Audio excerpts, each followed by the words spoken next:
Bonjour, je suis Mathieu Kaczmarek, entrepreneur et investisseur.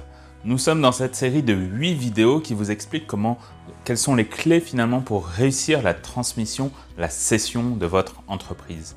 Quelle que soit la raison, que ce soit pour une retraite ou pour un changement d'activité, il y a des principes fondamentaux à suivre et cette série de vidéos finalement en est une explication. Nous en sommes donc à la troisième clé qui est préparer l'administratif. Pourquoi? Parce que transmettre votre entreprise demande beaucoup de papier. Il faut être préparé.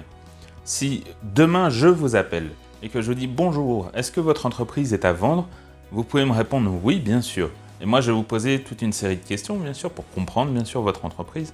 Mais aussi, je vais vous demander des documents pour pouvoir analyser tant l'aspect financier que l'aspect fonctionnel de la société, etc., etc.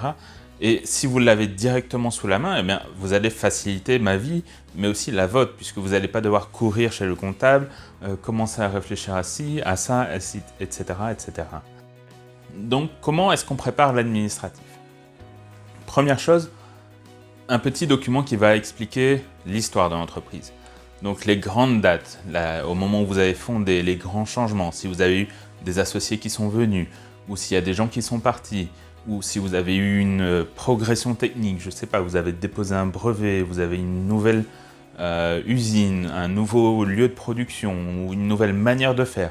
Bref, tous les éléments marquants qui vont pouvoir dire, voilà, on a commencé en 1993, on était X, Y et Z, et puis après, en 2000, X est parti parce qu'il voulait faire autre chose, et donc ça nous a permis de souder l'entreprise et de faire autre chose, et puis après, en 2011, on a acheté telle entreprise pour nous agrandir, et donc on les a inclus, etc., etc. Toute cette histoire, quel est l'objectif? Eh bien, c'est de pouvoir dire aux repreneurs potentiels, voilà tout ce qui s'est passé, les éléments marquants de la vie de l'entreprise finalement, et lui, il va pouvoir s'inspirer de tout ça, et quand il va rentrer en contact avec vos employés peut-être, même avec vous, il va pouvoir discuter de choses, pouvoir comprendre pourquoi peut-être vos bilans ne reflètent pas forcément la réalité de la solidité financière de votre entreprise si effectivement il y a 2 ans, vous venez d'acheter un nouveau bâtiment finalement. Donc tout ce document va être très très important. Ensuite, préparez un organigramme. Si vous avez 5-10 personnes dans votre entreprise, qui fait quoi? Combien de temps par semaine, plus ou moins? Et qui est responsable de quoi? Parce que lui, pour le repreneur, ça va lui permettre d'avoir déjà une idée de la structuration de votre entreprise. Si vous dites, tout le monde fait tout le temps, et puis voilà, on verra bien, etc. Oui, ça va, parce que vous êtes dans l'entreprise tous les jours, vous la connaissez, ça fait 10 ans, 15 ans, 30 ans que vous l'avez, et vous êtes habitué à ça finalement. Mais imaginez quelqu'un qui doit vous remplacer, qui va venir vous succéder. Lui, il ne va pas pouvoir passer 10 ans à comprendre comment l'équipe fonctionne pour reprendre votre entreprise, parce que pendant ces 10 ans, la boîte, elle va couler tout simplement. Donc vous devez vraiment préparer ça en se disant « Ok, je dois faciliter la vie du repreneur. » Et donc ça passe par aussi un organigramme. Ensuite, il y a bien sûr les bilans comptables à fournir, au moins les 3 derniers, voire les 5 derniers. Si vous avez eu, par exemple, il y a 3 ans, un trou qui s'explique, ou alors une augmentation de certaines des dépenses, le plus de bilans que vous allez pouvoir proposer au repreneur, on va dire jusqu'à 5 années complètes, le plus il va pouvoir comprendre finalement, parce que les chiffres veulent dire des choses, les postes dans les bilans, dans les comptes de résultats veulent dire des choses. Il va pouvoir calculer des indicateurs qui lui tiennent à cœur, par exemple le taux d'endettement, le taux de productivité des employés, etc., etc.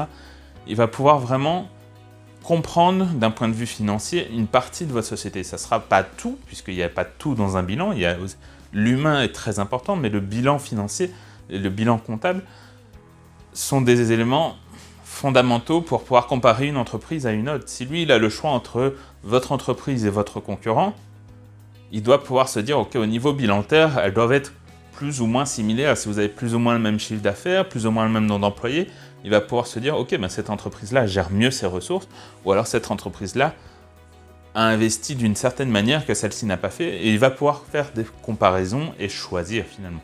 Et choisir votre entreprise, c'est ce que vous voulez. Un autre document à préparer, c'est une liste des principaux clients et principaux fournisseurs que vous avez. Alors, ce n'est pas forcément les noms des clients, mais ça va être par exemple les industries. Si vous avez des clients dans différents types d'activités, ou des clients par exemple publics, un hôpital, une commune, ou alors une région, ou alors si vous avez que des clients privés, mais alors qui viennent peut-être du monde aéronautique, du monde de la plasturgie, du monde de la mécanique, peu importe, pour expliquer en fait quelle est votre clientèle. Qui avez-vous comme clientèle actuelle? Peut-être si vous avez eu des grands clients dans le passé et que vous êtes en train de les retravailler, vous pouvez aussi l'inscrire dans ce document. Et ça va permettre en fait aux repreneurs de se dire ok, il va pouvoir analyser peut-être les risques. En ce moment, si votre principal type de clientèle c'est l'aéronautique, c'est un peu compliqué avec la crise du coronavirus. Les 80% des avions sont encore cloués au sol et ça risque pas de redémarrer dans les 2 mois qui viennent. Donc on parle plutôt d'une période de 3 à 4 ans pour retrouver le niveau de 2019. Donc finalement, lui, il va pouvoir se dire, ok, ça a un impact long terme sur la société que je vais reprendre. A contrario, si vous êtes un site e-commerce, eh bien vous allez pouvoir dire, écoutez, on a eu un super boost des ventes parce qu'avec le confinement, tout le monde a commandé sur notre site et on prévoit de garder 80% de ces nouveaux clients et de les continuer à les servir dans le futur. Tout ceci, c'est important pour pouvoir comprendre votre type de clientèle. Également vos fournisseurs. Si vous dépendez d'un seul fournisseur, c'est un risque puisque s'il fait faillite, lui, ou s'il ferme, ou s'il décide d'augmenter ses prix, c'est un risque majeur sur l'entreprise finalement. Donc quels sont vos fournisseurs, quels sont les coûts ou les pourcentages que vous accordez. Donc une présentation globale. Et ça va vous forcer aussi à réfléchir à comment structurer votre entreprise et peut-être de se dire « Ah oui, mais en fait, finalement, on dépend uniquement d'un seul type de secteur. Est-ce que dans les 1 ou 2 ans qui viennent, le temps que je trouve un repreneur, on ne pourrait pas un peu diversifier la clientèle ou diversifier les fournisseurs pour réduire cette exposition, réduire ce risque finalement et par conséquent, augmenter la valeur de votre entreprise. » Une autre chose, c'est si vous possédez une entreprise qui fabrique quelque chose, que ce soit un matériau, etc., quelque chose de physique, vous allez pouvoir peut-être expliquer les grandes étapes de fabrication de la chose. Ou alors si c'est un site web mais qui est très compliqué à comprendre, un système, j'ai déjà étudié une société qui fait de la traduction et le système pour traduire automatiquement était très compliqué. Et donc on m'a proposé directement un schéma qui explique voilà comment ça fonctionne, grossièrement bien sûr parce qu'il y a des secrets de fabrication et vous n'êtes pas obligé de tout dévoiler directement, mais l'objectif c'est que le repreneur puisse se dire ah oui ok je comprends le fonctionnement, je comprends à peu près la grande ligne de production, etc. Et il va pouvoir encore une fois se projeter dans votre entreprise. S'il doit vous poser toutes ces questions, premièrement il ne va pas forcément y penser, et deuxièmement ça va lui laisser une part de doute. Et cette petite part de doute va peut-être faire que ça a un gros impact finalement sur sa réflexion en se disant « Ah oui, mais je comprends rien en fait.